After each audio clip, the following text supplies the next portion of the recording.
ألف لام ميم. ذلك الكتاب لا ريب فيه هدى للمتقين الذين يؤمنون بالغيب ويقيمون الصلاة ومما رزقناهم ينفقون والذين يؤمنون بما أنزل إليك وما أنزل من قبلك وبالآخرة هم يوقنون أولئك على هدى من ربهم وأولئك هم المفلحون إن الذين كفروا سواء عليهم أأنذرتهم أم لم تنذرهم لا يؤمنون ختم الله على قلوبهم وعلى سمعهم وعلى أبصارهم غشاوة ولهم عذاب عظيم ومن الناس من يقول آمنا بالله وباليوم الآخر وما هم بمؤمنين يخادعون الله والذين آمنوا وما يخدعون إلا أنفسهم وما يشعرون في قلوبهم مرض فزادهم الله مرضا ولهم عذاب أليم بما كانوا يكذبون وإذا قيل لهم لا تفسدوا في الأرض قالوا إنما نحن مصلحون ألا إنهم هم المفسدون ولكن لا يشعرون وإذا قيل لهم آمنوا كما آمن الناس قالوا أنؤمن كما آمن السفهاء ألا إنهم هم السفهاء ولكن لا يعلمون وإذا لقوا الذين آمنوا قالوا آمنا وإذا خلوا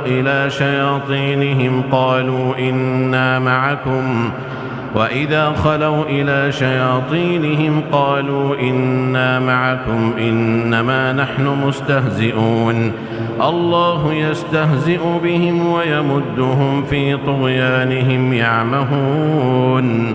أولئك الذين اشتروا الضلالة بالهدى فما ربحت تجارتهم وما كانوا مهتدين مثلهم كمثل الذي استوقد نارا فلما أضاءت ما حوله ذهب الله بنورهم وتركهم في ظلمات لا يبصرون صم بكم عمي فهم لا يرجعون أو كصيب من السماء فيه ظلمات ورعد وبرق يجعلون أصابعهم في آذانهم من الصواعق حذر الموت والله محيط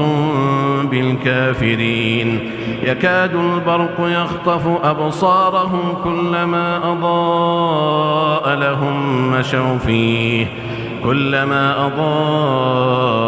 لهم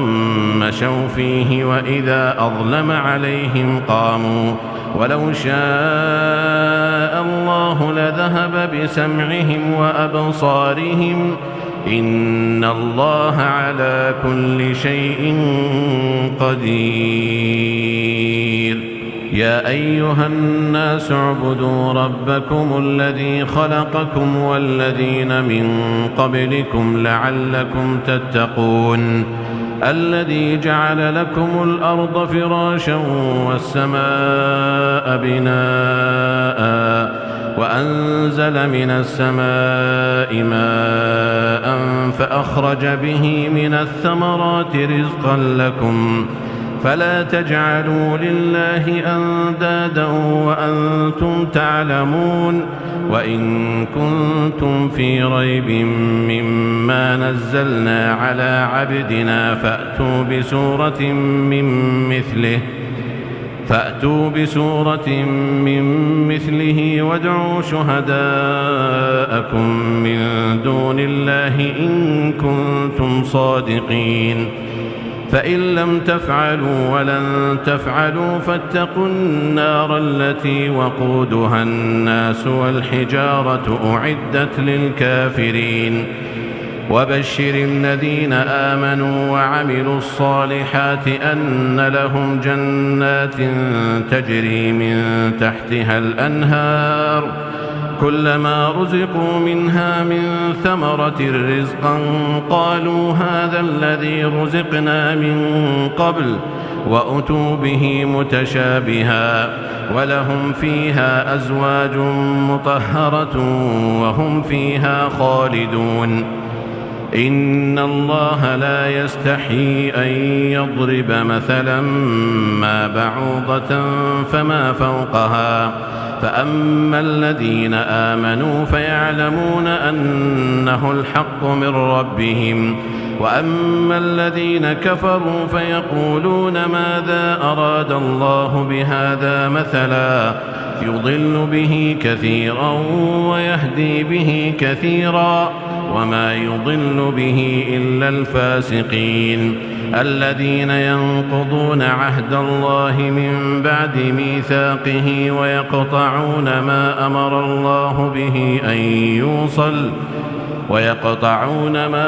الله به أن يوصل ويفسدون في الأرض أولئك هم الخاسرون كيف تكفرون بالله وكنتم أمواتا فأحياكم ثم يميتكم ثم يحييكم ثم إليه ترجعون هو الذي خلق لكم ما في الأرض جميعا ثم استوى إلى السماء فسواهن 7 سماوات وهو بكل شيء عليم وإذ قال ربك للملائكة إني جاعل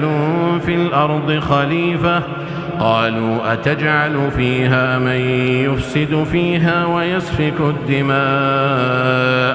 قالوا أتجعل فيها من يفسد فيها ويسفك الدماء ونحن نسبح بحمدك ونقدس لك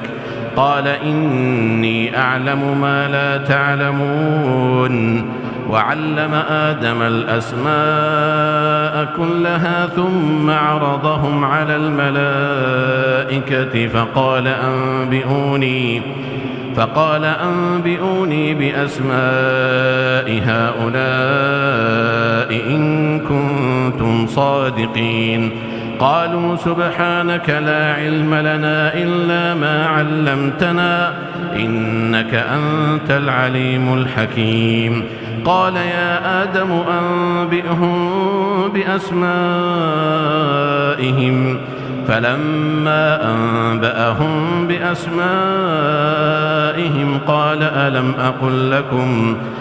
ألم أقل لكم إني أعلم غيب السماوات والأرض وأعلم ما تبدون وما كنتم تكتمون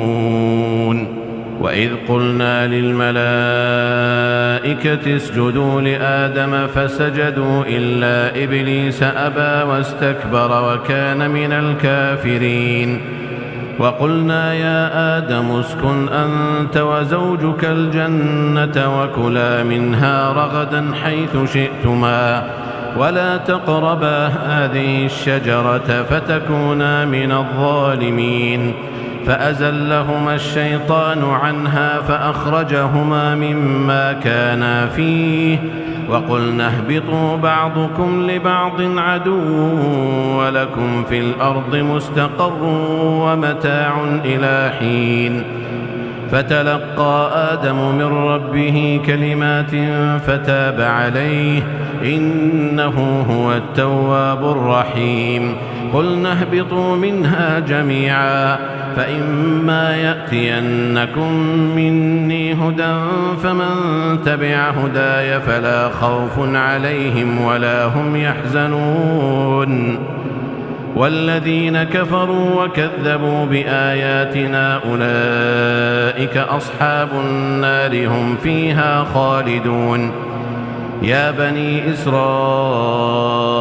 اذكروا نعمتي التي أنعمت عليكم وأوفوا بعهدي أوف بعهدكم وإياي فارهبون. وآمنوا بما أنزلت مصدقا لما معكم ولا تكونوا أول كافر به ولا تشتروا بآياتي ثمنا قليلا وإياي فاتقون. ولا تلبسوا الحق بالباطل وتكتموا الحق وأنتم تعلمون. وأقيموا الصلاة وآتوا الزكاة واركعوا مع الراكعين. أتأمرون الناس بالبر وتنسون أنفسكم وأنتم تتلون الكتاب أفلا تعقلون. واستعينوا بالصبر والصلاة وإنها لكبيرة إلا على الخاشعين الذين يظنون أنهم ملاقو ربهم وأنهم إليه راجعون. يا بني إسرائيل اذكروا نعمتي التي أنعمت عليكم وأني فضلتكم على العالمين. واتقوا يوما لا تجزي نفس عن نفس شيئا ولا يقبل منها شفاعة ولا يؤخذ منها عدل ولا هم ينصرون. وإذ نجيناكم من آل فرعون يسومونكم سوء العذاب يذبحون أبناءكم ويستحيون نساءكم وفي ذلكم بلاء من ربكم عظيم. وإذ فرقنا بكم البحر فأنجيناكم وأغرقنا آل فرعون وأنتم تنظرون. وإذ واعدنا موسى 40 ليلة ثم اتخذتم العجل من بعده وأنتم ظالمون ثم عفونا عنكم من بعد ذلك لعلكم تشكرون. وإذ آتينا موسى الكتاب والفرقان لعلكم تهتدون. وإذ قال موسى لقومه يا قوم إنكم ظلمتم أنفسكم باتخاذكم العجل فتوبوا إلى بارئكم فاقتلوا أنفسكم ذلكم خير لكم عند بارئكم فتاب عليكم إنه هو التواب الرحيم. وإذ قلتم يا موسى لن نؤمن لك حتى نرى الله جهرة فأخذتكم الصاعقة وأنتم تنظرون ثم بعثناكم من بعد موتكم لعلكم تشكرون. وظللنا عليكم الغمام وأنزلنا عليكم المن والسلوى كلوا من طيبات ما رزقناكم وما ظلمونا ولكن كانوا أنفسهم يظلمون. وإذ قلنا ادخلوا هذه القرية فكلوا منها حيث شئتم رغدا وادخلوا الباب سجدا وقولوا حطة نغفر لكم خطاياكم وسنزيد المحسنين. فبدل الذين ظلموا قولا غير الذي قيل لهم فأنزلنا على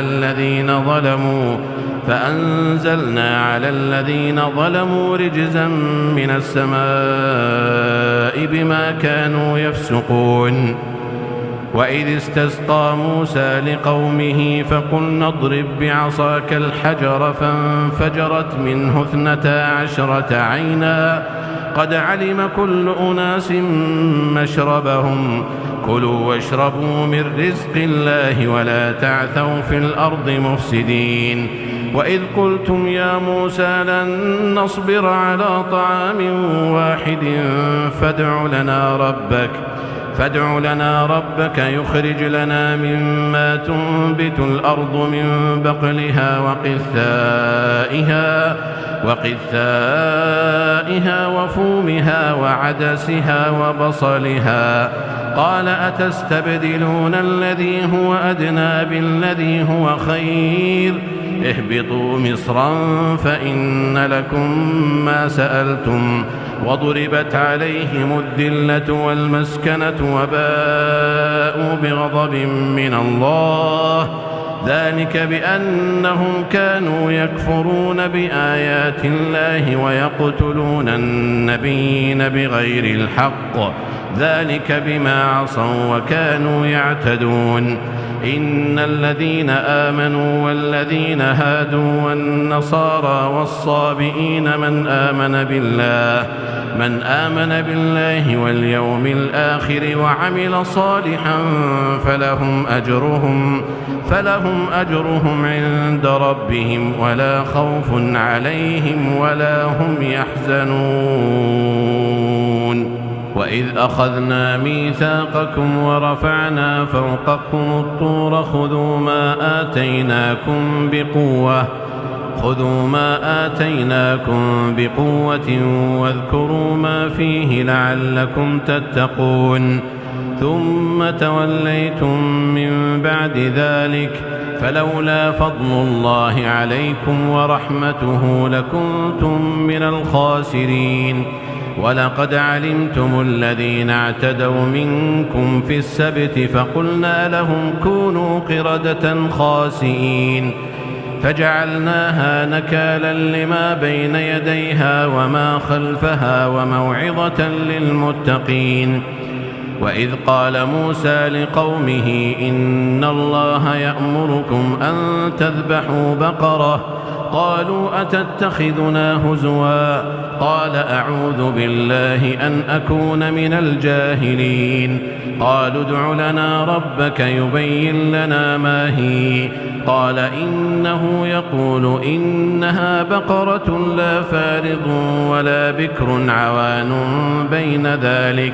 فافعلوا ما تؤمرون. قالوا ادع لنا ربك يبين لنا ما لونها قال إنه يقول إنها بقرة صفراء فاقع لونها تسر الناظرين. قالوا ادع لنا ربك يبين لنا ما هي إن البقرة تشابه علينا وإنا إن شاء الله لمهتدون. قال إنه يقول إنها بقرة لا ذلول تثير الأرض ولا تسقي الحرث مسلمة لا شية فيها. قالوا الآن جئت بالحق فذبحوها وما كادوا يفعلون. وإذ قتلتم نفسا فادارأتم فيها والله مخرج ما كنتم تكتمون. فقلنا اضربوه ببعضها كذلك يحيي الله الموتى ويريكم آياته لعلكم تعقلون. ثم قست قلوبكم من بعد ذلك فهي كالحجارة أو أشد قسوة وإن من الحجارة لما يتفجر منه الأنهار وإن منها لما يشقق فيخرج منه الماء وإن منها لما يهبط من خشية الله وما الله بغافل عما تعملون. أفتطمعون أن يؤمنوا لكم وقد كان فريق منهم يسمعون كلام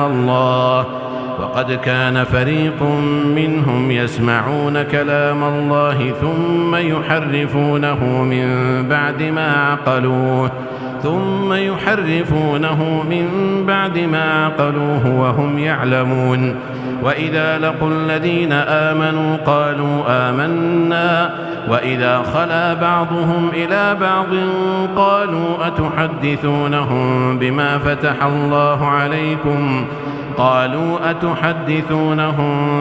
فتح الله عليكم ليحاجوكم به عند ربكم أفلا تعقلون. أولا يعلمون أن الله يعلم ما يسرون وما يعلنون. ومنهم أميون لا يعلمون الكتاب إلا أماني وإن هم إلا يظنون. فويل للذين يكتبون الكتاب بأيديهم ثم يقولون هذا من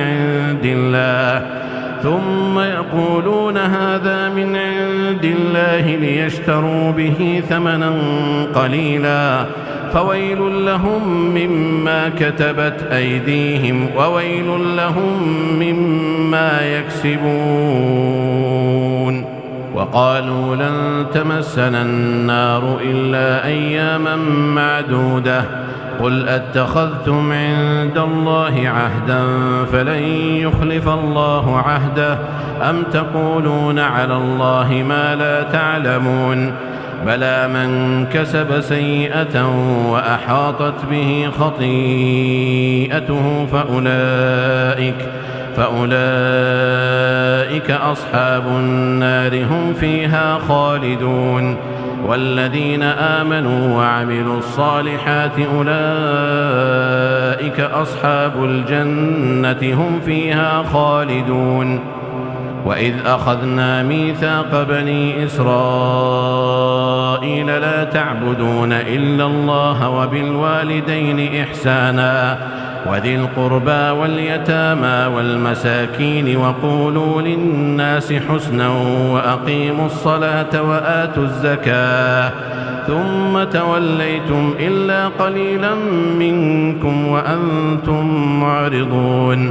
وإذ أخذنا ميثاقكم لا تسفكون دماءكم ولا تخرجون أنفسكم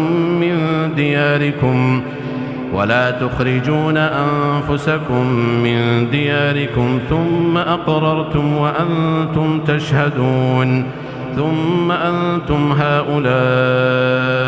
تقتلون أنفسكم وتخرجون فريقا منكم من ديارهم تظاهرون عليهم بالإثم والعدوان وإن يأتوكم أسارى تفادوهم وهو محرم عليكم إخراجهم أفتؤمنون ببعض الكتاب وتكفرون ببعض فما جزاء من يفعل ذلك منكم إلا خزي في الحياة الدنيا ويوم القيامة يردون إلى أشد العذاب وما الله بغافل عما تعملون. أولئك الذين اشتروا الحياة الدنيا بالآخرة فلا يخفف عنهم العذاب ولا هم ينصرون. ولقد آتينا موسى الكتاب وقفينا من بعده بالرسل وآتينا عيسى ابن مريم البينات وأيدناه بروح القدس أفكلما جاءكم رسول بما لا تهوى أنفسكم استكبرتم ففريقا كذبتم وفريقا تقتلون. وقالوا قلوبنا غلف بل لعنهم الله بكفرهم فقليلا ما يؤمنون. ولما جاءهم كتاب من عند الله مصدق لما معهم وكانوا من قبل يستفتحون على الذين كفروا فلما جاءهم ما عرفوا كفروا به فلعنة الله على الكافرين. بئس ما اشتروا به أنفسهم أن يكفروا بما أنزل الله أن يكفروا بما أنزل الله بغيا أن ينزل الله من فضله على من يشاء من عباده فباءوا بغضب على غضب وللكافرين عذاب مهين. وإذا قيل لهم آمنوا بما أنزل الله قالوا نؤمن بما أنزل علينا ويكفرون بما وراءه وهو الحق مصدقا لما معهم قل فلم تقتلون أنبياء الله من قبل إن كنتم مؤمنين.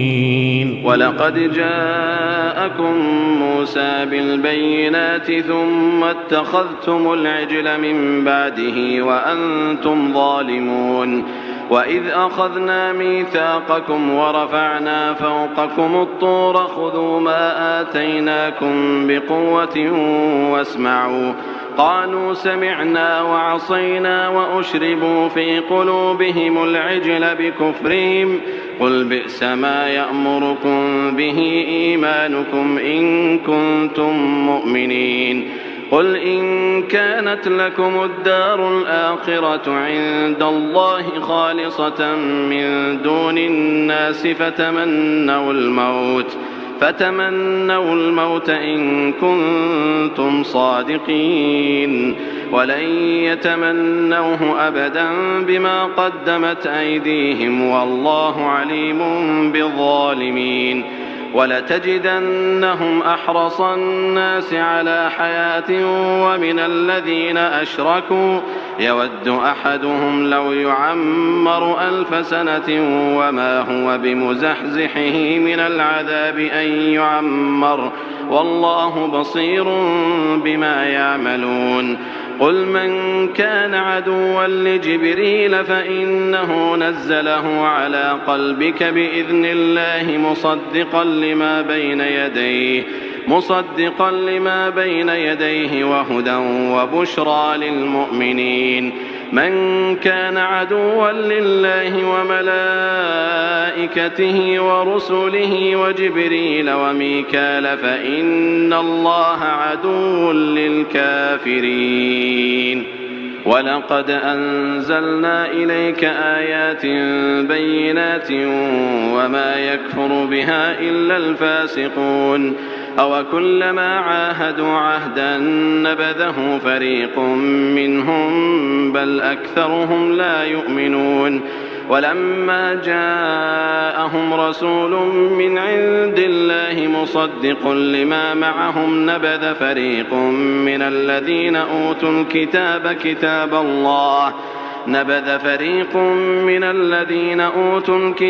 كتاب الله وراء ظهورهم كأنهم لا يعلمون. واتبعوا ما تتلو الشياطين على ملك سليمان وما كفر سليمان ولكن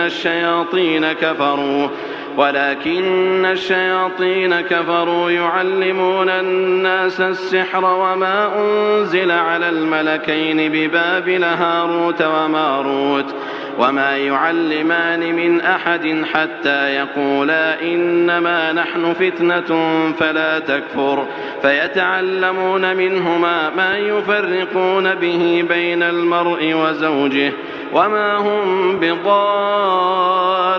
به من أحد إلا بإذن الله ويتعلمون ما يضرهم ولا ينفعهم ولقد علموا لمن اشتراه ما له في الآخرة من خلاق ولبئس ما شروا به أنفسهم لو كانوا يعلمون. ولو أنهم آمنوا واتقوا لمثوبة من عند الله خير لو كانوا يعلمون. يا أيها الذين آمنوا لا تقولوا راعنا وقولوا انظرنا واسمعوا وللكافرين عذاب أليم. ما يود الذين كفروا من أهل الكتاب ولا المشركين أن ينزل عليكم من خير من ربكم والله يختص برحمته من يشاء والله ذو الفضل العظيم. ما ننسخ من آية أو ننسها نأت بخير منها أو مثلها ألم تعلم أن الله على كل شيء قدير ألم تعلم أن الله له ملك السماوات والأرض وما لكم من دون الله من ولي ولا نصير أم تريدون أن تسألوا رسولكم كما سئل موسى من قبل ومن يتبدل الكفر بالإيمان فقد ضل سواء السبيل ود كثير من أهل الكتاب لو يردونكم من بعد إيمانكم كفارا حسدا من عند أنفسهم من بعد ما تبين لهم الحق فاعفوا واصفحوا حتى يأتي الله بأمره إن الله على كل شيء قدير وأقيموا الصلاة وآتوا الزكاة وما تقدموا لأنفسكم من خير تجدوه عند الله إن الله بما تعملون بصير وقالوا لن يدخل الجنة إلا من كان هودا أو نصارى تلك أمانيهم قل هاتوا برهانكم إن كنتم صادقين بلى من أسلم وجهه لله وهو محسن فله أجره عند ربه ولا خوف عليهم ولا هم يحزنون وقالت اليهود ليست النصارى على شيء وقالت النصارى ليست اليهود على شيء وهم يتلون الكتاب كذلك قال الذين لا يعلمون مثل قولهم فالله يحكم بينهم يوم القيامة فيما كانوا فيه يختلفون ومن أظلم ممن منع مساجد الله أن يذكر فيها اسمه وسعى في خرابها أولئك ما كان لهم أن يدخلوها إلا خائفين لهم في الدنيا خزي ولهم في الآخرة عذاب عظيم ولله المشرق والمغرب فأينما تولوا فثم وجه الله إن الله واسع عليم وقالوا اتخذ الله ولدا سبحانه بل له ما في السماوات والأرض كل له قانتون بديع السماوات والأرض وإذا قضى أمرا فإنما يقول له كن فيكون وقال الذين لا يعلمون لولا يكلمنا الله أو تأتينا آية كذلك قال الذين من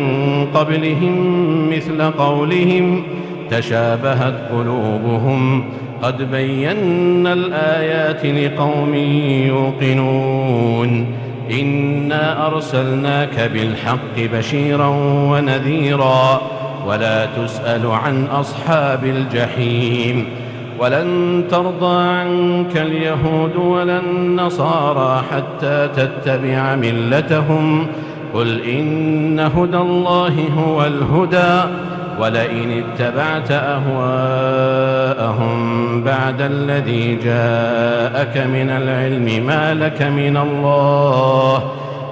من الله من ولي ولا نصير الذين آتيناهم الكتاب يتلونه حق تلاوته أولئك يؤمنون به ومن يكفر به فأولئك هم الخاسرون يا بني إسرائيل اذكروا نعمتي التي أنعمت عليكم وأني فضلتكم على العالمين واتقوا يوما لا تجزي نفس عن نفس شيئا ولا يقبل منها عدل ولا تنفعها شفاعة ولا هم ينصرون. وإذ ابتلى إبراهيم ربه بكلمات فأتمهن قال إني جاعلك للناس إماما قال ومن ذريتي قال لا ينال عهد الظالمين. وإذ جعلنا البيت مثابة للناس وأمنا واتخذوا من مقام إبراهيم مصلى وعهدنا إلى إبراهيم وإسماعيل أن طهر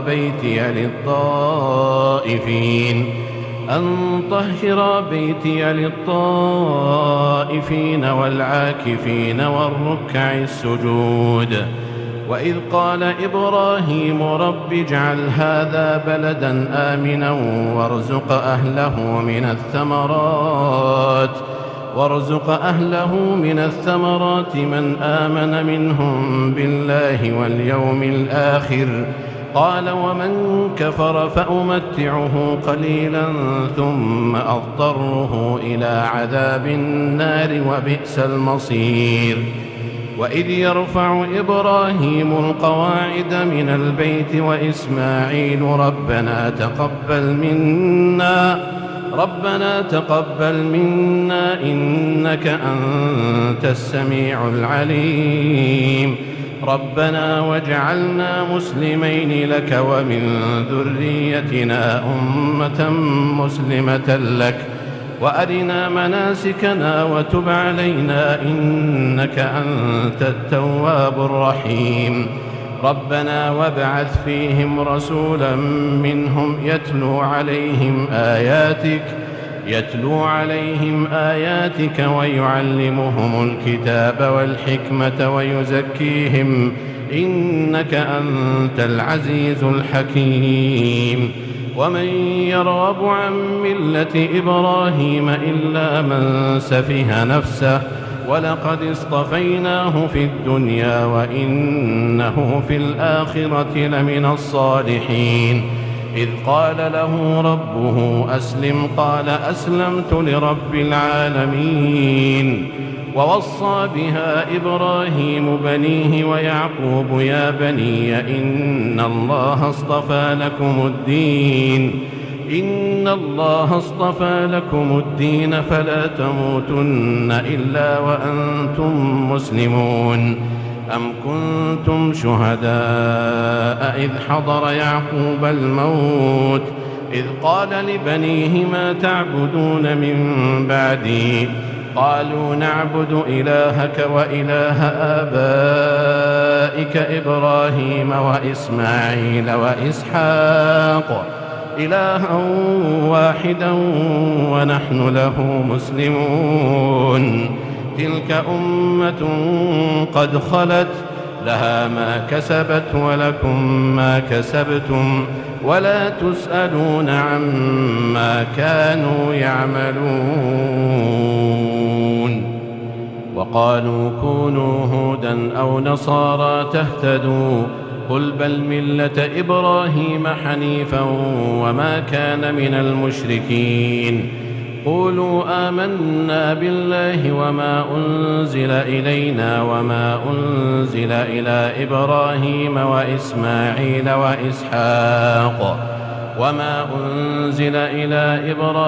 وإسماعيل وإسحاق ويعقوب والأسباط وما أوتي موسى وعيسى وما أوتي النبيون من ربهم لا نفرق بين أحد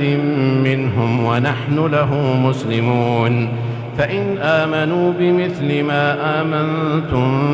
به فقد اهتدوا وإن تولوا فإنما هم في شقاق فسيكفيكهم الله وهو السميع العليم. صبغة الله ومن أحسن من الله صبغة ونحن له عابدون. قل أتحاجوننا يحاجوننا في الله وهو ربنا وربكم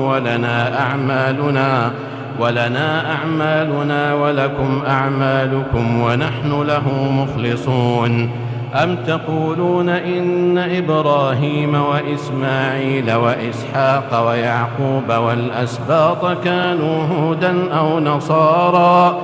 قل أأنتم أعلم أم الله ومن أظلم ممن كتم شهادة عنده من الله وما الله بغافل عما تعملون تلك أمة قد خلت لها ما كسبت ولكم ما كسبتم ولا تسألون عما كانوا يعملون سيقول السفهاء من الناس ما ولاهم عن قبلتهم التي كانوا عليها قل لله المشرق والمغرب يهدي من يشاء إلى صراط مستقيم وكذلك جعلناكم أمة وسطا لتكونوا شهداء على الناس ويكون الرسول عليكم شهيدا وما جعلنا القبلة التي كنت عليها إلا لنعلم من يتبع الرسول ممن ينقلب على عقبيه وإن كانت لكبيرة إلا على الذين هدى الله وما كان الله ليضيع إيمانكم إن الله بالناس لرؤوف رحيم قد نرى تقلب وجهك في السماء فلنولينك قبلة ترضاها فول وجهك شطر المسجد الحرام وحيث ما كنتم فولوا وجوهكم شطره وإن الذين أوتوا الكتاب ليعلمون أنه الحق من ربهم وما الله بغافل عما يعملون ولئن أتيت الذين أوتوا الكتاب بكل آية ما تبعوا قبلتك وما أنت بتابع قبلتهم وما بعضهم بتابع قبلة بعض ولئن اتبعت أهواءهم من بعد ما جاءك من العلم إنك إذا لمن الظالمين الذين آتيناهم الكتاب يعرفونه كما يعرفون أبناءهم وإن فريقا منهم ليكتمون الحق وهم يعلمون الحق من ربك فلا تكونن من الممترين ولكل وجهة هو موليها فاستبقوا الخيرات أينما تكونوا يأت بكم الله جميعا إن الله على كل شيء قدير ومن حيث خرجت فول وجهك شطر المسجد الحرام وإنه للحق من ربك وما الله بغافل عما تعملون ومن حيث خرجت فول وجهك شطر المسجد الحرام وحيث ما كنتم فولوا وجوهكم شطره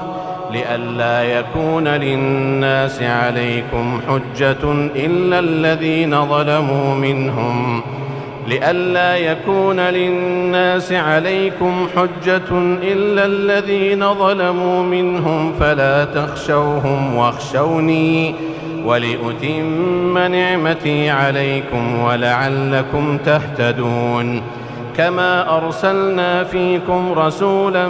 منكم يتلو عليكم آياتنا ويزكيكم ويعلمكم الكتاب والحكمة ويعلمكم ما لم تكونوا تعلمون فاذكروني أذكركم واشكروا لي ولا تكفرون يا أيها الذين آمنوا استعينوا بالصبر والصلاة إن الله مع الصابرين ولا تقولوا لمن يقتل في سبيل الله أموات بل أحياء ولكن لا تشعرون ولنبلونكم بشيء من الخوف والجوع ونقص من الأموال والأنفس والثمرات وبشر الصابرين الذين إذا أصابتهم مصيبة قالوا إنا لله وإنا إليه راجعون أولئك عليهم صلوات من ربهم ورحمة وأولئك هم المهتدون إن الصفا والمروة من شعائر الله فمن حج البيت أو اعتمر فلا جناح عليه أن يطوف بهما ومن تطوع خيرا فإن الله شاكر عليم إن الذين يكتمون ما أنزلنا من البينات والهدى من بعد ما بيناه للناس في الكتاب أولئك يلعنهم الله ويلعنهم اللاعنون إلا الذين تابوا وأصلحوا وبينوا فأولئك أتوب عليهم وأنا التواب الرحيم إن الذين كفروا وماتوا وهم كفار أولئك عليهم لعنة الله والملائكة والناس أجمعين خالدين فيها لا يخفف عنهم العذاب ولا هم ينظرون وإلهكم إله واحد لا إله إلا هو الرحمن الرحيم إن في خلق السماوات والأرض واختلاف الليل والنهار والفلك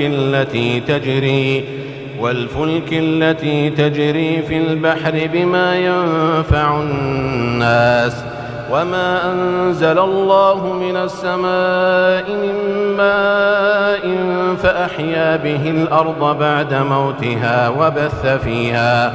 وبث فيها من كل دابة وتصريف الرياح والسحاب المسخر بين السماء والأرض لآيات لقوم يعقلون ومن الناس من يتخذ من دون الله أندادا يحبونهم كحب الله والذين آمنوا أشد حبا لله ولو يرى الذين ظلموا إذ يرون العذاب أن القوة لله جميعا وأن الله شديد العذاب إذ تبرأ الذين اتبعوا من الذين اتبعوا ورأوا العذاب وتقطعت بهم الأسباب وقال الذين اتبعوا لو أن لنا كرة فنتبرأ منهم كما تبرأوا منا كذلك يريهم الله أعمالهم حسرات عليهم وما هم بخارجين من النار يا أيها الناس كلوا مما في الأرض حلالا طيبا ولا تتبعوا خطوات الشيطان إنه لكم عدو مبين إنما يأمركم بالسوء والفحشاء وأن تقولوا على الله ما لا تعلمون وإذا قيل لهم اتبعوا ما أنزل الله قالوا بل نتبع ما ألفينا عليه آباءنا أولو كان آباؤهم لا يعقلون شيئا ولا يهتدون ومثل الذين كفروا كمثل الذي ينعق بما لا يسمع إلا دعاء ونداء صم بكم عمي فهم لا يعقلون يا أيها الذين آمنوا كلوا من طيبات ما رزقناكم واشكروا لله إن كنتم إياه تعبدون إنما حرم عليكم الميتة والدم ولحم الخنزير وما أهل به لغير الله فمن اضطر غير باغ ولا عاد فلا إثم عليه إن الله غفور رحيم إن الذين يكتمون ما أنزل الله من الكتاب ويشترون به ثمنا قليلا أولئك ما يأكلون في بطونهم إلا النار ولا يكلمهم الله يوم القيامة ولا يزكيهم ولهم عذاب أليم أولئك الذين اشتروا الضلالة بالهدى والعذاب بالمغفرة فما أصبرهم على النار ذلك بأن الله نزل الكتاب بالحق وإن الذين اختلفوا في الكتاب لفي شقاق بعيد ليس البر أن تولوا وجوهكم قبل المشرق والمغرب ولكن البر من آمن بالله واليوم الآخر والملائكة والكتاب والنبيين وآتى المال على حبه ذوي القربى واليتامى والمساكين وابن السبيل والسائلين وفي الرقاب وأقام الصلاة وآتى الزكاة والموفون بعهدهم إذا عاهدوا والصابرين في البأساء والضراء وحين البأس أولئك الذين صدقوا وأولئك هم المتقون يا أيها الذين آمنوا كتب عليكم القصاص في القتلى الحر بالحر والعبد بالعبد والأنثى بالأنثى فمن عفي له من أخيه شيء فاتباع بالمعروف وأداء إليه بإحسان ذلك تخفيف من ربكم ورحمة فمن اعتدى بعد ذلك فله عذاب أليم ولكم في القصاص حياة يا أولي الألباب لعلكم تتقون كتب عليكم إذا حضر أحدكم الموت إن ترك خيرا الوصية للوالدين والأقربين بالمعروف حقا على المتقين فمن بدله بعدما سمعه فإنما إثمه على الذين يبدلونه إن الله سميع عليم فمن خاف من موص جنفا أو إثما فأصلح بينهم فلا إثم عليه إن الله غفور رحيم يا أيها الذين آمنوا كتب عليكم الصيام كما كتب على الذين من قبلكم لعلكم تتقون أياما معدودات فمن كان منكم مريضا أو على سفر فعدة من أيام أخر وعلى الذين يطيقونه فدية طعام مسكين فمن تطوع خيرا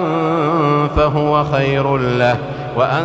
تصوموا خير لكم إن كنتم تعلمون شهر رمضان الذي أنزل فيه القرآن هدى للناس وبينات من الهدى والفرقان فمن شهد منكم الشهر فليصم ومن كان مريضا أو على سفر فعدة من أيام أخر يريد الله بكم اليسر ولا يريد بكم العسر ولتكملوا العدة ولتكبروا الله على ما هداكم ولعلكم تشكرون. وإذا سألك عبادي عني فإني قريب أجيب دعوة الداع إذا دعان فليستجيبوا لي وليؤمنوا بي لعلهم يرشدون. أحل لكم ليلة الصيام الرفث إلى نسائكم هن لباس لكم وأنتم لباس لهن علم الله أنكم كنتم تختانون أنفسكم فتاب عليكم وعفى عنكم فالآن باشروهن وابتغوا ما كتب الله لكم وكلوا واشربوا حتى يتبين لكم الخيط الأبيض من الخيط الأسود من الفجر ثم أتموا الصيام إلى الليل ولا تباشروهن وأنتم عاكفون في المساجد تلك حدود الله فلا تقربوها كذلك يبين الله آياته للناس لعلهم يتقون. ولا تأكلوا أموالكم بينكم بالباطل وتدلوا بها إلى الحكام لتأكلوا فريقا من أموال الناس بالإثم وأنتم تعلمون. يسألونك عن الأهلة قل هي مواقيت للناس والحج وليس البر بأن تأتوا البيوت من ظهورها ولكن البر من اتقى وأتوا البيوت من أبوابها واتقوا الله لعلكم تفلحون. وقاتلوا في سبيل الله الذين يقاتلونكم ولا تعتدوا إن الله لا يحب المعتدين. واقتلوهم حيث ثقفتموهم وأخرجوهم من حيث أخرجوكم والفتنة أشد من القتل ولا تقاتلوهم عند المسجد الحرام حتى يقاتلوكم فيه فإن قاتلوكم فاقتلوهم كذلك جزاء الكافرين. فإن انتهوا فإن الله غفور رحيم. وقاتلوهم حتى لا تكون فتنة ويكون الدين لله فإن انتهوا فلا عدوان إلا على الظالمين. الشهر الحرام بالشهر الحرام والحرمات قصاص فمن اعتدى عليكم فاعتدوا عليه بمثل ما اعتدى عليكم واتقوا الله واعلموا أن الله مع المتقين. وأنفقوا في سبيل الله ولا تلقوا بأيديكم إلى التهلكة وأحسنوا إن الله يحب المحسنين.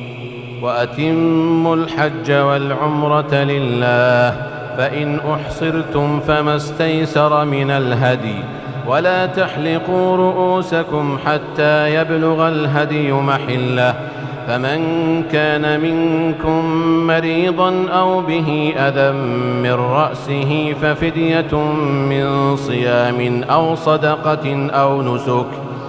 فإذا أمنتم فمن تمتع بالعمرة إلى الحج فما استيسر من الهدي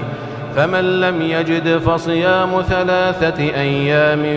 في الحج و7 إذا رجعتم تلك 10 كاملة ذلك لمن لم يكن أهله حاضر المسجد الحرام واتقوا الله واعلموا أن الله شديد العقاب. الحج أشهر معلومات فمن فرض فيهن الحج فلا رفث ولا فسوق ولا جدال في الحج وما تفعلوا من خير يعلمه الله وتزودوا فإن خير الزاد التقوى واتقون يا أولي الألباب ليس عليكم جناح أن تبتغوا فضلا من ربكم فإذا أفضتم من عرفات فاذكروا الله عند المشعر الحرام واذكروه كما هداكم وإن كنتم من قبله لمن الضالين ثم أفيضوا من حيث أفاض الناس واستغفروا الله إن الله غفور رحيم فإذا قضيتم مناسككم فاذكروا الله كذكركم آباءكم أو أشد ذكرا فمن الناس من يقول ربنا آتنا في الدنيا وما له في الآخرة من خلاق ومنهم من يقول ربنا آتنا في الدنيا حسنة وفي الآخرة حسنة وقنا عذاب النار أولئك لهم نصيب مما كسبوا والله سريع الحساب واذكروا الله في أيام معدودات فمن تعجل في يومين فلا إثم عليه ومن تأخر فلا إثم عليه لمن اتقى واتقوا الله واعلموا أنكم إليه تحشرون ومن الناس من يعجبك قوله في الحياة الدنيا ويشهد الله على ما في قلبه وهو ألد الخصام وإذا تولى سعى في الأرض ليفسد فيها ويهلك الحرث والنسل والله لا يحب الفساد وإذا قيل له اتق الله أخذته العزة بالإثم فحسبه جهنم ولبئس المهاد ومن الناس من يشري نفسه ابتغاء مرضات الله والله رؤوف بالعباد يا أيها الذين آمنوا ادخلوا في السلم كافة ولا تتبعوا خطوات الشيطان إنه لكم عدو مبين فإن زللتم من بعد ما جاءتكم البينات فاعلموا أن الله عزيز حكيم هل ينظرون إلا أن يأتيهم الله في ظلل من الغمام والملائكة وقضي الأمر وإلى الله ترجع الأمور سل بني إسرائيل كم آتيناهم من آية بينة ومن يبدل نعمة الله من بعد ما جاءته فإن الله شديد العقاب زين للذين كفروا الحياة الدنيا ويسخرون من الذين آمنوا والذين اتقوا فوقهم يوم القيامة والله يرزق من يشاء بغير حساب كان الناس أمة واحدة فبعث الله النبيين مبشرين ومنذرين وأنزل معهم الكتاب بالحق ليحكم بين الناس فيما اختلفوا فيه وما اختلف فيه إلا الذين أوتوه من بعد ما جاءتهم البينات بغيا بينهم فهدى الله الذين آمنوا لما اختلفوا فيه من الحق بإذنه والله يهدي من يشاء إلى صراط مستقيم أم حسبتم أن تدخلوا الجنة ولما يأتكم مثل الذين خلوا من قبلكم مستهم البأساء والضراء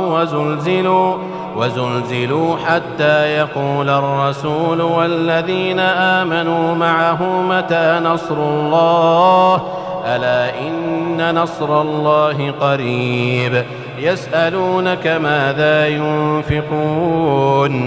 قل ما أنفقتم من خير فللوالدين والأقربين واليتامى والمساكين وابن السبيل وما تفعلوا من خير فإن الله به عليم كتب عليكم القتال وهو كره لكم وعسى أن تكرهوا شيئا وهو خير لكم وعسى أن تحبوا شيئا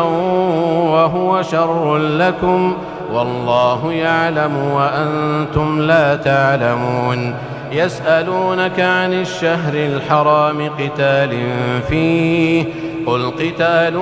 فيه كبير وصد عن سبيل الله وكفر به والمسجد الحرام وإخراج أهله منه أكبر عند الله والفتنة أكبر من القتل ولا يزالون يقاتلونكم حتى يردوكم عن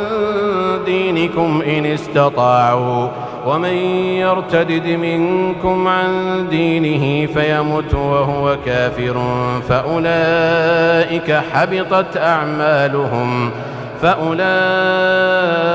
حبطت أعمالهم في الدنيا والآخرة وأولئك أصحاب النار هم فيها خالدون إن الذين آمنوا والذين هاجروا وجاهدوا في سبيل الله أولئك يرجون رحمة الله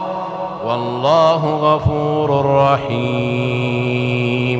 يسألونك عن الخمر والميسر قل فيهما إثم كبير ومنافع للناس وإثمهما أكبر من نفعهما ويسألونك ماذا ينفقون قل العفو كذلك يبين الله لكم الآيات لعلكم تتفكرون في الدنيا والآخرة ويسألونك عن اليتامى قل إصلاح لهم خير وإن تخالطوهم فإخوانكم والله يعلم المفسد من المصلح ولو شاء الله لأعنتكم إن الله عزيز حكيم ولا تنكحوا المشركات حتى يؤمن ولأمة مؤمنة خير من مشركة ولو أعجبتكم ولا تنكحوا المشركين حتى يؤمنوا ولعبد مؤمن خير من مشرك ولو أعجبكم أولئك يدعون إلى النار والله يدعو إلى الجنة والمغفرة بإذنه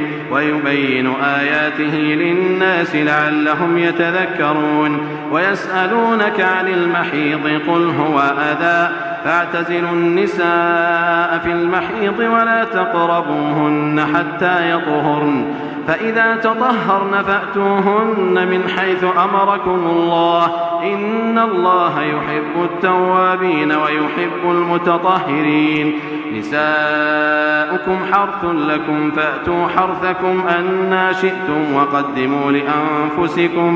وقدموا لأنفسكم واتقوا الله واعلموا أنكم ملاقوه وبشر المؤمنين ولا تجعلوا الله عرضة لأيمانكم أن تبروا وتتقوا وتصلحوا بين الناس والله سميع عليم لا يؤاخذكم الله باللغو في أيمانكم ولكن يؤاخذكم بما كسبت قلوبكم والله غفور حليم للذين يؤلون من نسائهم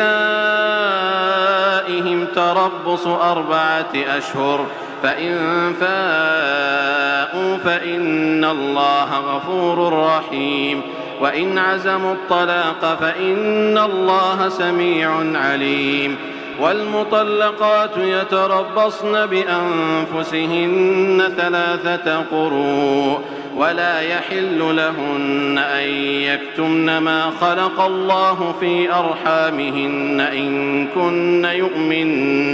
إن كن يؤمن بالله واليوم الآخر وبعولتهن أحق بردهن في ذلك إن أرادوا إصلاحا ولهن مثل الذي عليهن بالمعروف وللرجال عليهن درجة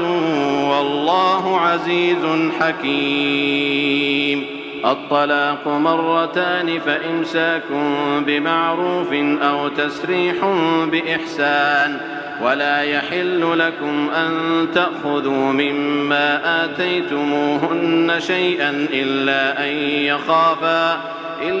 أن يخافا ألا يقيما حدود الله فإن خفتم ألا يقيما حدود الله فلا جناح عليهما فيما افتدت به تلك حدود الله فلا تعتدوها ومن يتعد حدود الله فأولئك هم الظالمون. فإن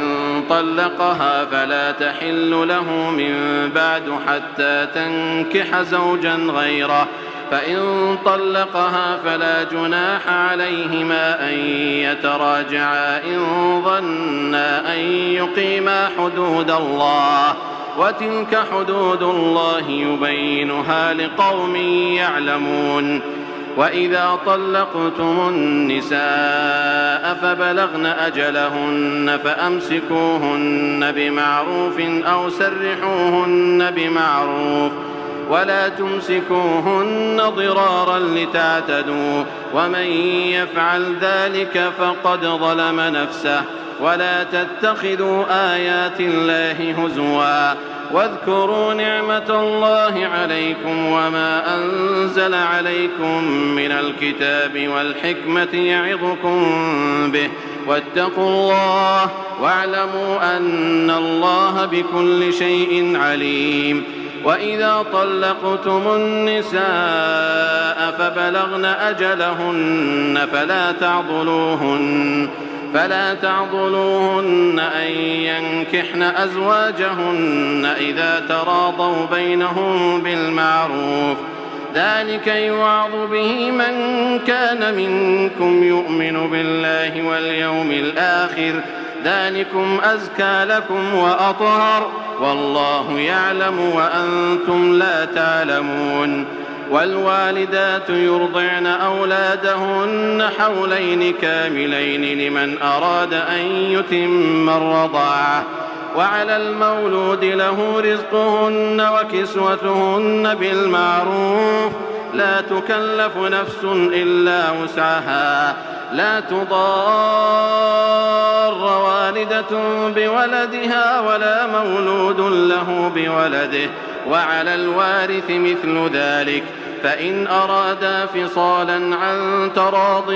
منهما وتشاور فلا جناح عليهما. وإن أردتم أن تسترضعوا أولادكم فلا جناح عليكم إذا سلمتم ما آتيتم بالمعروف واتقوا الله واعلموا أن الله بما تعملون بصير. والذين يتوفون منكم ويذرون أزواجا يتربصن بأنفسهن 4 أشهر و10 فإذا بلغن أجلهن فلا جناح عليكم فيما فعلن في أنفسهن بالمعروف والله بما تعملون خبير. ولا جناح عليكم فيما عرضتم به من خطبة النساء أو أكننتم في أنفسكم علم الله أنكم ستذكرونهن ولكن لا تواعدوهن سرا إلا أن تقولوا قولا معروفا ولا تعزموا عقدة النكاح حتى يبلغ الكتاب أجله واعلموا أن الله يعلم ما في أنفسكم فاحذروه واعلموا أن الله غفور حليم. لا جناح عليكم إن طلقتم النساء ما لم تمسوهن أو تفرضوا لهن فريضة ومتعوهن على الموسع قدره وعلى المقتر قدره متاعا بالمعروف حقا على المحسنين. وإن طلقتموهن من قبل أن تمسوهن وقد فرضتم لهن فريضة فنصف ما فرضتم إلا أن يعفون أو يعفو الذي بيده عقدة النكاح وأن تعفوا أقرب للتقوى ولا تنسوا الفضل بينكم إن الله بما تعملون بصير. حافظوا على الصلوات والصلاة الوسطى وقوموا لله قانتين. فإن خفتم فرجالا أو ركبانا فإذا أمنتم فاذكروا الله كما علمكم ما لم تكونوا تعلمون. والذين يتوفون منكم ويذرون أزواجا وصية لأزواجهم متاعا إلى الحول غير إخراج فإن خرجن فلا جناح عليكم فيما فعلن في أنفسهن من معروف والله عزيز حكيم. وللمطلقات متاع بالمعروف حقا على المتقين كذلك يبين الله لكم آياته لعلكم تعقلون. ألم تر إلى الذين خرجوا من ديارهم وهم ألوف حذر الموت فقال لهم الله موتوا ثم أحياهم إن الله لذو فضل على الناس ولكن أكثر الناس لا يشكرون. وقاتلوا في سبيل الله واعلموا أن الله سميع عليم. من ذا الذي يقرض الله قرضا حسنا فيضاعفه له أضعافا كثيرة والله يقبض ويبسط وإليه ترجعون. ألم تر إلى الملأ من بني إسرائيل من بعد موسى إذ قالوا لنبي لهم ابعث لنا ملكا نقاتل في سبيل الله قال هل عسيتم إن كتب عليكم القتال ألا تقاتلوا قالوا وما لنا ألا نقاتل في سبيل الله وقد أخرجنا من ديارنا وأبنائنا فلما كتب عليهم القتال تولوا إلا قليلا منهم والله عليم بالظالمين. وقال لهم نبيهم إن الله قد بعث لكم طالوت ملكا قالوا أنى يكون له الملك علينا ونحن أحق بالملك منه ولم يؤت سعة من المال قال إن الله اصطفاه عليكم وزاده بسطة في العلم والجسم والله يؤتي ملكه من يشاء والله واسع عليم. وقال لهم نبيهم إن آية ملكه أن يأتيكم التابوت فيه سكينة من ربكم وبقية مما ترك آل موسى وآل هارون تحمله الملائكة إن في ذلك لآية لكم إن كنتم مؤمنين. فلما فصل طالوت بالجنود قال إن الله مبتليكم بنهر فمن شرب منه فليس مني ومن لم يطعمه فإنه مني إلا من اغترف غرفة بيده فشربوا منه إلا قليلا منهم فلما جاوزه هو والذين آمنوا معه قالوا لا طاقة لنا اليوم بجالوت وجنوده قال الذين يظنون أنهم ملاقوا الله كم من فئة قليلة غلبت فئة كثيرة بإذن الله والله مع الصابرين. ولما برزوا لجالوت وجنوده قالوا ربنا أفرغ علينا صبرا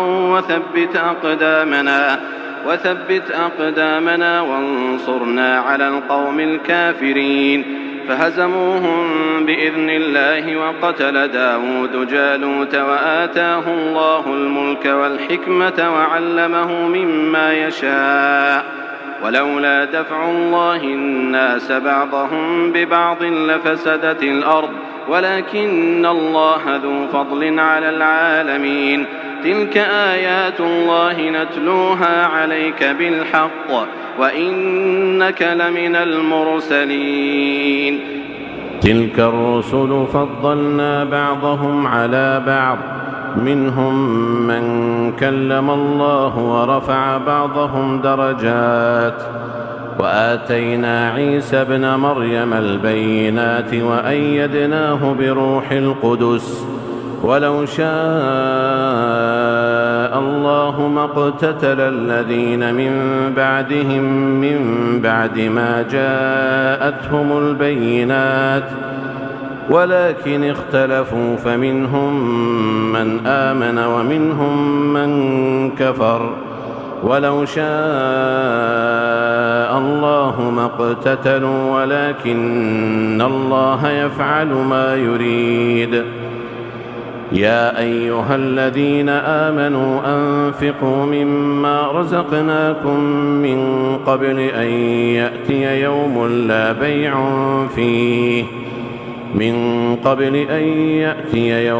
لا بيع فيه ولا خلة ولا شفاعة والكافرون هم الظالمون الله لا إله إلا هو الحي القيوم لا تأخذه سنة ولا نوم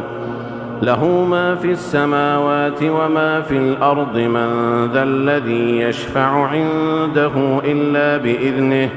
يعلم ما بين أيديهم وما خلفهم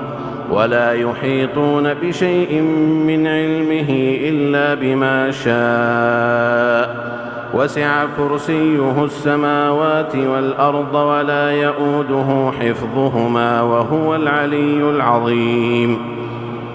لا إكراه في الدين قد تبين الرشد من الغي فمن يكفر بالطاغوت ويؤمن بالله فقد استمسك بالعروة الوثقى لا انفصام لها والله سميع عليم الله ولي الذين آمنوا يخرجهم من الظلمات إلى النور والذين كفروا أولياؤهم الطاغوت يخرجونهم من النور إلى الظلمات أولئك أصحاب النار هم فيها خالدون ألم تر إلى الذي حاج إبراهيم في ربه أن آتاه الله الملك إذ قال إبراهيم ربي الذي يحيي ويميت قال أنا أحيي وأميت قال إبراهيم فإن الله يأتي بالشمس من المشرق فأت بها من المغرب فبهت الذي كفر والله لا يهدي القوم الظالمين أو كالذي مر على قرية وهي خاوية على عروشها قال أنى يحيي هذه الله بعد موتها فأماته الله 100 عام ثم بعثه قال كم لبثت قال لبثت يوما قال كم لبثت قال لبثت يوما أو بعض يوم قال بل لبثت 100 عام فانظر إلى طعامك وشرابك لم يتسنه وانظر إلى حمارك ولنجعلك آية للناس وانظر إلى العظام كيف ننشزها ثم نكسوها لحما فلما تبين له قال أعلم أن الله على كل شيء قدير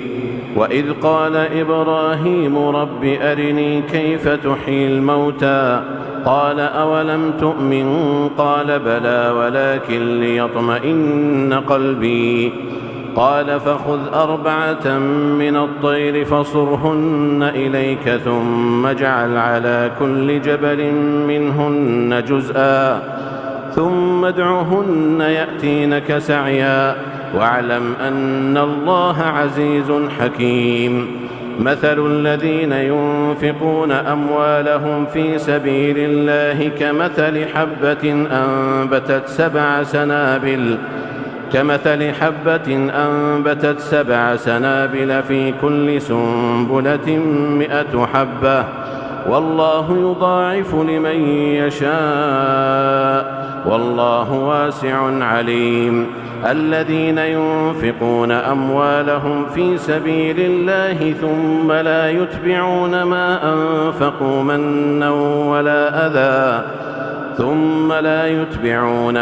أنفقوا منا ولا أذى لهم أجرهم عند ربهم ولا خوف عليهم ولا هم يحزنون قول معروف ومغفرة خير من صدقة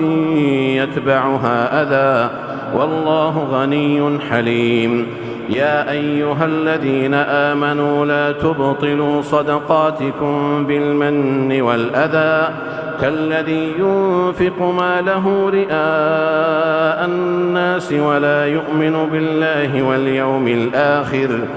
فمثله كمثل صفوان عليه تراب فأصابه وابل فتركه صلدا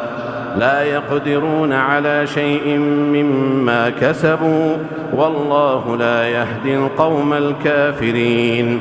ومثل الذين ينفقون أموالهم ابتغاء مرضات الله وتثبيتا من أنفسهم كمثل جنة بربوة أصابها وابل فآتت أكلها ضعفين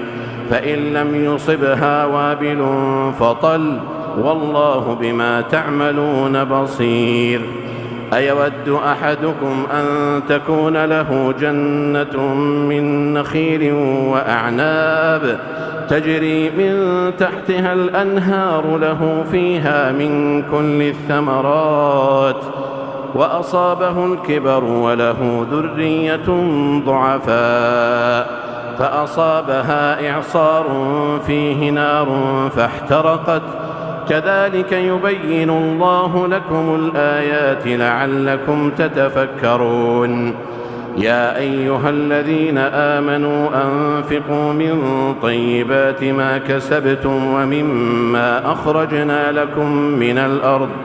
ولا تيمموا الخبيث منه تنفقون ولستم بآخذيه إلا أن تغمضوا فيه واعلموا أن الله غني حميد الشيطان يعدكم الفقر ويأمركم بالفحشاء والله يعدكم مغفرة منه وفضلا والله واسع عليم يؤتي الحكمة من يشاء ومن يؤت الحكمة فقد أوتي خيرا كثيرا وما يذكر إلا أولو الألباب وما أنفقتم من نفقة أو نذرتم من نذر فإن الله يعلمه وما للظالمين من أنصار إن تبدوا الصدقات فنعما هي وإن تخفوها وتؤتوها الفقراء فهو خير لكم ويكفر عنكم من سيئاتكم والله بما تعملون خبير ليس عليك هداهم ولكن الله يهدي من يشاء وما تنفقوا من خير فلأنفسكم وما تنفقون إلا ابتغاء وجه الله وما تنفقوا من خير يوفى إليكم وأنتم لا تظلمون للفقراء الذين أحصروا في سبيل الله لا يستطيعون ضربا في الأرض يحسبهم الجاهل أغنياء من التعفف تعرفهم بسيماهم لا يسألون الناس إلحافا وما تنفقوا من خير فإن الله به عليم الذين ينفقون أموالهم بالليل والنهار سرا وعلانية فلهم أجرهم عند ربهم ولا خوف عليهم ولا هم يحزنون الذين يأكلون الربا لا يقومون إلا كما يقوم الذي يتخبطه الشيطان من المس ذلك بأنهم قالوا إنما البيع مثل الربا وأحل الله البيع وحرم الربا فمن جاءه موعظة من ربه فانتهى فله ما سلف وأمره إلى الله ومن عاد فأولئك أصحاب النار هم فيها خالدون يمحق الله الربا ويربي الصدقات والله لا يحب كل كفار أثيم إن الذين آمنوا وعملوا الصالحات وأقاموا الصلاة وآتوا الزكاة لهم أجرهم عند ربهم ولا خوف عليهم ولا هم يحزنون يا أيها الذين آمنوا اتقوا الله وذروا ما بقي من الربا إن كنتم مؤمنين فإن لم تفعلوا فأذنوا بحرب من الله ورسوله وإن تبتم فلكم رؤوس أموالكم لا تظلمون ولا تظلمون وإن كان ذو عسرة فنظرة إلى ميسرة وأن تصدقوا خير لكم إن كنتم تعلمون واتقوا يوما ترجعون فيه إلى الله ثم توفى كل نفس ما كسبت وهم لا يظلمون يا أيها الذين آمنوا إذا تداينتم بدين إلى أجل مسمى فاكتبوه وليكتب بينكم كاتب بالعدل ولا يأب كاتب أن يكتب كما علمه الله فليكتب وليملل الذي عليه الحق وليتق الله ربه ولا يبخس منه شيئا فإن كان الذي عليه الحق سفيها أو ضعيفا أو لا يستطيع أن يمل هو فليملل وليه بالعدل واستشهدوا شهيدين من رجالكم فإن لم يكونا رجلين فرجل وامرأتان ممن ترضون من الشهداء أن تضل إحداهما فتذكر إحداهما الأخرى ولا يأبى الشهداء إذا ما دعوا ولا تسأموا أن تكتبوه صغيرا أو كبيرا إلى أجله ذلكم أقسط عند الله وأقوم للشهادة وأدنى ألا ترتابوا إلا أن تكون تجارة حاضرة تديرونها بينكم فليس عليكم جناح ألا تكتبوها وأشهدوا إذا تبايعتم ولا يضار كاتب ولا شهيد وإن تفعلوا فإنه فسوق بكم واتقوا الله ويعلمكم الله والله بكل شيء عليم وإن كنتم على سفر ولم تجدوا كاتبا فرهان مقبوضة فإن أمن بعضكم بعضا فليؤد الذي اؤتمن أمانته وليتق الله ربه ولا تكتموا الشهادة ومن يكتمها فإنه آثم قلبه والله بما تعملون عليم. لله ما في السماوات وما في الأرض وإن تبدوا ما في أنفسكم أو تخفوه يحاسبكم به الله فيغفر لمن يشاء ويعذب من يشاء والله على كل شيء قدير. آمن الرسول بما أنزل إليه من ربه والمؤمنون كل آمن بالله وملائكته وكتبه ورسله لا نفرق بين أحد من رسله وقالوا سمعنا وأطعنا غفرانك ربنا وإليك المصير. لا يكلف الله نفسا إلا وسعها لها ما كسبت وعليها ما اكتسبت ربنا لا تؤاخذنا إن نسينا أو أخطأنا ربنا ولا تحمل علينا إصرا كما حملته على الذين من قبلنا ربنا ولا تحملنا ما لا طاقة لنا به واعف عنا واغفر لنا وارحمنا أنت مولانا فانصرنا على القوم الكافرين.